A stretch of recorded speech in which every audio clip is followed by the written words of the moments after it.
Abarbeiten, verarbeiten, bearbeiten oder überarbeiten.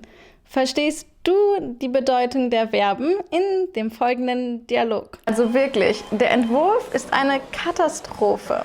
Er muss komplett überarbeitet werden. Bitte bearbeiten Sie noch heute die von mir markierten Stellen. Puh, so viel Kritik muss ich erstmal verarbeiten. Keine Sorge, ich werde noch heute die ersten Punkte abarbeiten. Aber ich werde mich auch nicht überarbeiten. Und? Hast du alle Verben verstanden? Es gibt sogar noch viel mehr Verben mit dem Grundverb arbeiten. In diesem Video erkläre ich dir 10 Verben. Natürlich bekommst du von mir immer Beispiele und Anwendungsmöglichkeiten, damit du in Zukunft diese Verben im Alltag richtig verwendest. Falls du Fragen hast, dann schreib gerne einen Kommentar. Los geht's. Das Verb arbeiten beschreibt zunächst, dass wir tätig werden, beispielsweise im Beruf oder auch im Privaten. Die Handwerker arbeiten den ganzen Tag auf der Baustelle. Oder auch, ich arbeite an den Inhalten für meinen neuen C1-Kurs. Dieser startet im Januar.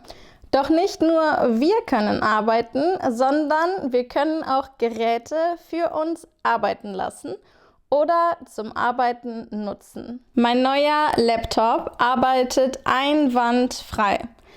Mit meinem neuen Laptop kann ich Videos wie dieses oder auch für Instagram noch schneller bearbeiten.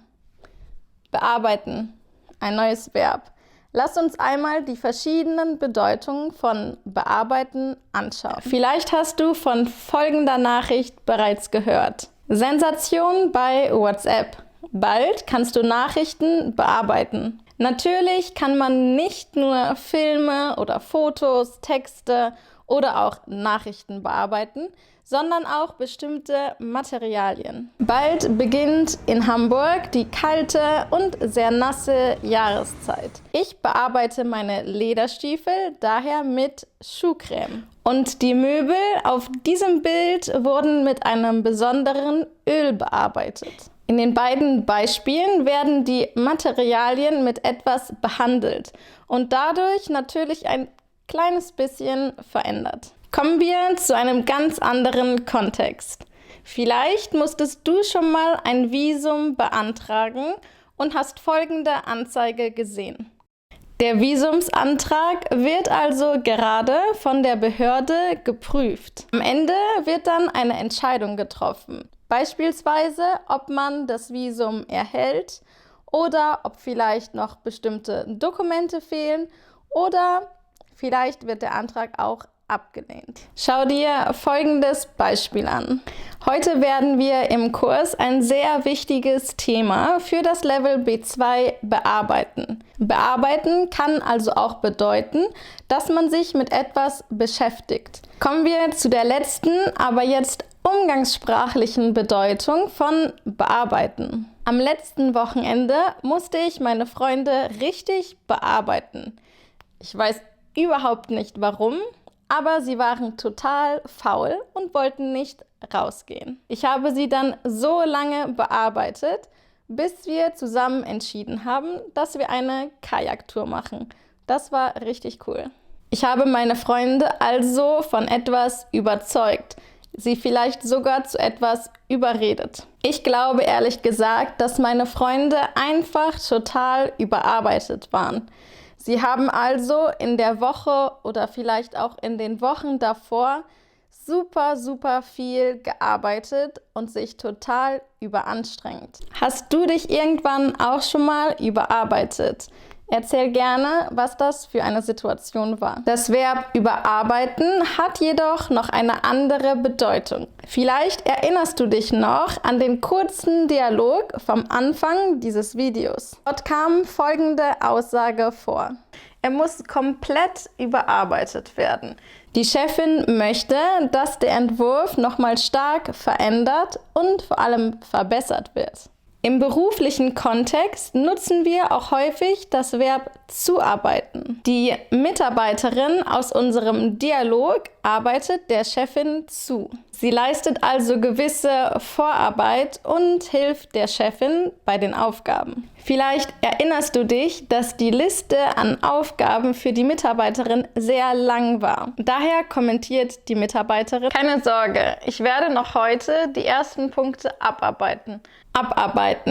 Sie versucht also, möglichst viele Aufgaben zu erledigen. Umgangssprachlich könnte man hier auch kommentieren: Die Mitarbeiterin arbeitet sich ab und die Chefin ist nur am Kritisieren.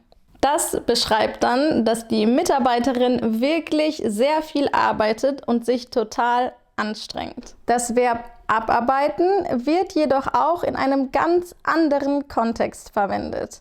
Und zwar in dem Bereich von Schulden. Früher war es durchaus üblich, dass man seine Schulden abarbeitet. Wenn man also Schulden hat und diese nicht bezahlen kann, dann konnte man diese sozusagen mit seiner eigenen Arbeit bezahlen. Verarbeiten. In unserem Dialog sagt die Mitarbeiterin: So viel Kritik muss ich erstmal verarbeiten. Hier geht es also eher um eine emotionale Ebene. Sie muss vielleicht über die Kritik nachdenken und auch ein bisschen, vielleicht ihre eigenen Emotionen sortieren. Verarbeiten können wir aber auch benutzen, wenn wir beispielsweise ein sehr fettiges Essen gegessen haben. Zum Beispiel: Möchtest du noch einen Nachtisch essen? Nein, vielen Dank. Ich muss erstmal das Essen verarbeiten. Das Verb verarbeiten nutzen wir auch, wenn wir etwas produzieren. Gut verarbeitete Schuhe halten oft länger. Sie haben dann also eine höhere Qualität und gehen nicht so schnell kaputt. Verarbeiten kann jedoch auch bedeuten, dass wir etwas aufbrauchen. Wir haben 2 Kilo Mehl für die Brote verarbeitet. In dem Rezept für die Brote stand vielleicht auch folgender Satz: Das komplette Mehl in den Teig einarbeiten. Wir kneten den Teig also so lange, bis er das ganze Mehl aufgenommen hat. Auch im beruflichen Kontext nutzen wir das Verb einarbeiten. Neue Mitarbeiter werden am Anfang eingearbeitet. Ihnen werden also alle Prozesse, Vorgänge, Aufgaben etc. erklärt. Es ist vielleicht ein bisschen abstrakt, aber ähnlich wie sozusagen das Mehl in den Teig eingearbeitet wird, werden die neuen Mitarbeiter auch in das Team integriert. Also in meinem Kopf klingt das logisch, vielleicht hilft es euch ja auch. Wenn man etwas Neues lernt, dann kann man sich auch etwas erarbeiten. Ich erarbeite mir die wichtigsten Themen für die Prüfung. Ich bringe mir die Themen also bei und lerne sie. Oder ich habe mir meine Instagram-Seite selbst erarbeitet. Mit meinem ursprünglichen Politikwissenschaften-Studium hatte ich am Anfang überhaupt keine Kenntnisse, wie man Videos dreht, wie man vor der Kamera spricht oder ganz allgemein, wie Social Media funktioniert. Ich musste mir also viele neue Themen erarbeiten und lerne täglich immer neue Dinge dazu. Wie ist es bei dir? Hast du dir auch schon mal etwas selbst erarbeitet? Ich bin mir sicher, dass einige von euch diese Situation kennen. Kurz vor der Prüfung arbeitet man eine Nacht komplett durch. Durcharbeiten beschreibt hier also, dass man eine lange Zeit am Stück gearbeitet oder auch gelernt hat. Man kann jedoch auch einen Text durcharbeiten. Das bedeutet, dass man ihn sehr gründlich liest und vielleicht sogar analysiert. Wenn man nicht an dem Unterricht teilnehmen kann, dann ist es häufig notwendig, dass wir die Inhalte nacharbeiten. In meinen Deutschkursen, die ich online unterrichte, protokolliere ich immer alle Inhalte, die wir an einem Tag bearbeiten. Wenn jemand also krank ist oder aus einem anderen Grund nicht an dem Kurs teilnehmen kann, dann hat jede Person die Möglichkeit, die Inhalte nachzuarbeiten. Man kann also selber nach dem Kurs die Inhalte vielleicht sich nochmal anschauen, selber erarbeiten oder vielleicht auch wiederholen. Kommen wir zu dem letzten Verb für heute. Schwarz arbeiten. Wenn man schwarz arbeitet, kann das bedeuten, dass man beispielsweise ohne eine Arbeitserlaubnis arbeitet. Oder dass man arbeitet, aber diese Arbeit ist vielleicht nicht offiziell angemeldet oder dokumentiert und man bezahlt vielleicht keine Steuern. Ich arbeite selbstständig als Deutschlehrerin. Von der Kursgebühr, die ihr zahlt, muss ich dann wiederum einen Teil Steuern zahlen. Ich könnte theoretisch auch einfach Deutsch unterrichten, keine Rechnungen schreiben und das nicht dokumentieren. Dann würde ich schwarz arbeiten. Aber dann bekomme ich Probleme mit dem Finanzamt. Mich interessiert, welche Verben soll ich in dem nächsten Video erklären? Ich würde mich total darüber freuen, mehr über euch zu lernen.